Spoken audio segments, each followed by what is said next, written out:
Saat kita melihat Pak Ganjar memuncaki sebagai idola dari generasi Z di angka 31%, apa sih sebenarnya yang diinginkan oleh generasi Z? Generasi Z butuh pemimpin yang bisa memberikan kepastian. Kepastian akan masa depannya, kepastian akan membawa arah bangsa ini kemana, dan memiliki kemampuan manajerial yang detail terhadap solusi atas persoalan yang dihadapi oleh generasi ini.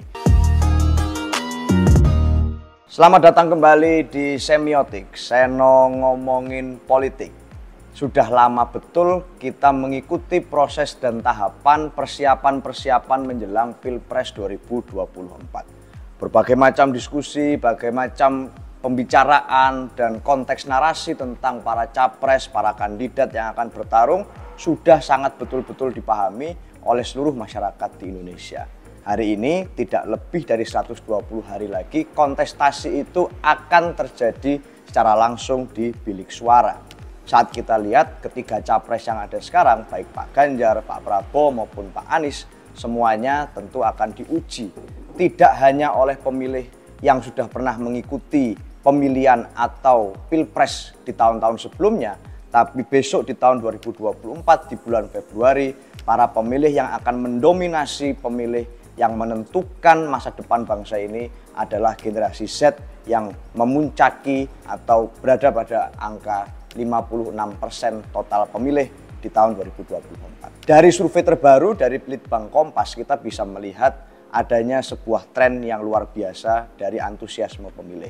Dari tiga capres yang kemudian hari ini digadang-gadang akan mengikuti Pilpres, ternyata Pak Ganjar Pranowo menjadi idola dari pemilih generasi Z. Dengan angka spesifik, pemilih Ganjar Pranowo di kalangan Gen Z di usia 17-25 tahun berada di angka 31%. Sedangkan Pak Prabowo yang kemudian selama ini dikenal dengan berbagai macam manuver elitnya, dengan berbagai macam pelibatannya terhadap para influencer, ternyata berada pada posisi kedua di angka 28%. Sedangkan capres Pak Anies Baswedan ternyata malah hanya disukai atau akan dipilih oleh hanya satu digit saja dari generasi Z, yaitu sebesar kurang lebih 8,22%.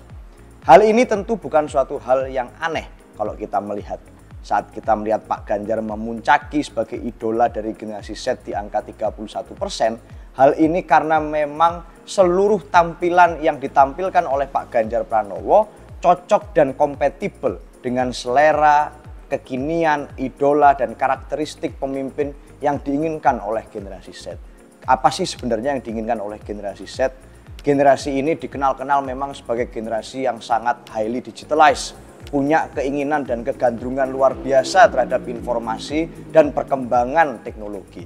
Tentunya di situasi di mana dunia saat ini semakin padat, lapangan pekerjaan semakin sedikit, dan masa depan tidak menentu, generasi Z butuh pemimpin yang bisa memberikan kepastian. Kepastian akan masa depannya, kepastian akan membawa arah bangsa ini kemana, dan memiliki kemampuan manajerial yang detail terhadap solusi atas persoalan yang dihadapi oleh generasi ini. Apa saja sih persoalan yang dihadapi oleh Gen Z? Ya tentu saja berbagai macam persoalan yang seringkali menyangkut basic needs atau kebutuhan-kebutuhan dasar dari generasi Z yang seringkali dilupakan oleh para pemimpin. Generasi Z tidak bisa lagi hanya kemudian ditampilkan dengan polesan-polesan citra. Tidak bisa lagi hanya disuguhi oleh pemandangan-pemandangan yang mengandalkan pencitraan artifisial. Tapi Gen Z harus ditampilkan dengan gagasan yang solutif, gagasan yang mampu menjawab persoalan, gagasan yang membumi, gagasan yang sudah ada buktinya, bukan di awang-awang. Gagasan yang mampu di-track masa lalunya apakah nyambung atau tidak antara omongan dengan kenyataan. Nah, dari ketiga capres yang ada, kalau kita melihat, memang hanya Pak Ganjar Pranowo lah yang selama ini mampu menjawab persoalan-persoalan itu dengan konkret. Persoalan sekolah gratis misalnya, dijawab dengan tuntas di Jawa Tengah, mendirikan SMK boarding school sebagai wahana pendidikan vokasi, memberikan kepastian lapangan kerja bagi anak-anak muda di sana, dan juga tentunya menggeser paradigma pelayanan publik dari pemerintah yang sebelumnya sangat birokratis digeser kepada pelayanan publik yang berorientasi pada kecepatan respon, pada gerak cepat seluruh OPD dan dinas yang ada di Jawa Tengah, dan membuka layanan yang responsif menggunakan kecepatan zaman melalui media sosial. Seluruh pejabat di Jawa Tengah diarahkan waktu Pak Ganjar menjadi gubernur untuk segera merespon dari seluruh keluhan yang masuk di kanal-kanal media sosial resmi pemerintah maupun gubernur. Bahkan Pak Ganjar menyiapkan kanal lapor gub misalnya untuk menyiapkan itu. Sama dengan apa yang dihadapi oleh masyarakat saat ini misalnya terkait dengan badai Super El Nino yang menyebabkan kekeringan, kemudian menyebabkan adanya perubahan cuaca yang tidak menentu, yang tentu saja sangat merepotkan bagi banyak orang. Genset melihat apa yang disiapkan oleh Pak Ganjar untuk mengatasi dan memitigasi persoalan itu saat beliau di hari-hari terakhir menjadi gubernur beberapa bulan yang lalu. Hal ini tentunya menjadi satu pertimbangan penting. Tidak hanya dengan kemudian retorika di panggung, tidak hanya kemudian dengan tampilan-tampilan yang seakan-akan mudah, tapi Pak Ganjar mampu memahami dan mengatasi inti persoalan. Dari berkali-kali debat gagasan maupun adu gagasan di dua perguruan tinggi besar, yang pertama di Universitas Indonesia dan yang kedua di Universitas Gadjah Mada atau UGM pada saat acara narasi dengan Mbak Najwa Shihab, hanya Pak Ganjar lah yang mampu menjawab dengan secara komprehensif tentang pandangannya akan visi masa depannya. Genset mencatat itu. Genset melihat tampilan mana capres yang mampu untuk menarasikan dan mempertanggungjawabkan omongannya dengan konteks yang sesuai, mana capres yang hanya kemudian menggembar-gemborkan semangat hegemonik tanpa membuktikan apa yang sudah dia lakukan sebelumnya. Pak Ganjar mampu menjadi capres yang membumi. Maka tak heran kalau saat ini di survei Balitbang Kompas yang sangat terpercaya dan akuntabel, Pak Ganjar menjadi idola Genset untuk menjadi pemimpin di tahun 2024. Dan saat ini kawan-kawan Genset inilah yang akan menentukan jumlah suara mereka besar secara kuantitas, kemampuan mereka secara kualitas juga oke, dan merekalah yang akan menentukan bagaimana arah Pilpres ke depan. Ada lagi yang menarik dari Pak Ganjar. Saat beberapa kali belakangan di momen ini kita melihat Pak Ganjar tidak melulu tampil sebagai figur politisi yang kaku dan rigid. Pak Ganjar juga tampil sebagai seorang manusia biasa, sebagai seorang ayah, sebagai seorang manusia. Pak Ganjar datang ke konser. Mereka melihat bagaimana Pak Ganjar tampil di sana dengan sangat natural, bisa ngeblend, bisa menyesuaikan, bisa menikmati dan mengikuti alunan acara yang ada di situ. Pak Ganjar juga tampil sebagai seorang ayah yang sangat baik. Tampil dengan putranya sematawayang Mas Alam di program Kompas di Rossi waktu itu. Mas Alam mampu tampil dan membuktikan diri sebagai genset yang berkualitas. Sebagai seorang putra calon presiden, Mas Alam tampak tidak ambisius dalam memandang bagaimana kekuasaan ke depan.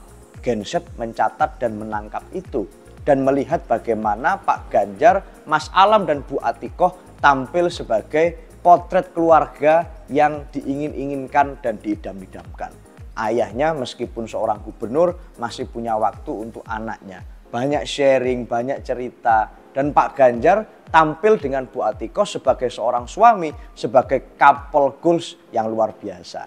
Bahkan terakhir sebagai seorang ayah, Pak Ganjar sudah menunaikan janjinya pada Mas Alam untuk naik gunung bersama-sama, menikmati pemandangan alam raya, dan berbagi waktu bonding antara father and son relationship.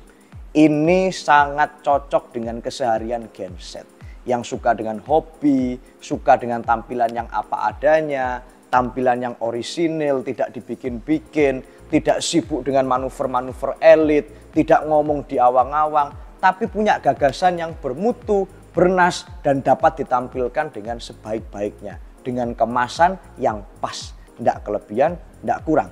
Maka Mas Ganjar hari ini saat berada di puncak elektabilitas survei di kalangan pemilih generasi Z, hal ini menjadi sangat cocok dan nyambung dengan apa yang dilakukan secara konsisten oleh Pak Ganjar. Tidak hanya saat ingin mengikuti kontestasi Pilpres ini, tapi jauh sebelumnya di mana legacy beliau sekarang berbunyi di mana-mana. Genset lah yang akan memilih, dan para pemimpin yang ingin menjadi pemimpin, tirulah Pak Ganjar, dalam menyampaikan apa yang dia pikirkan dan apa yang dia perbuat kepada Gen Z, karena itulah yang saat ini dibutuhkan oleh mereka. Kepastian akan masa depan dan kemampuan untuk menjawab persoalan secara solutif, bukan hanya pidato yang penuh artifisial, penuh dengan rekayasa dan pencitraan. Terima kasih, sampai jumpa di semiotik selanjutnya.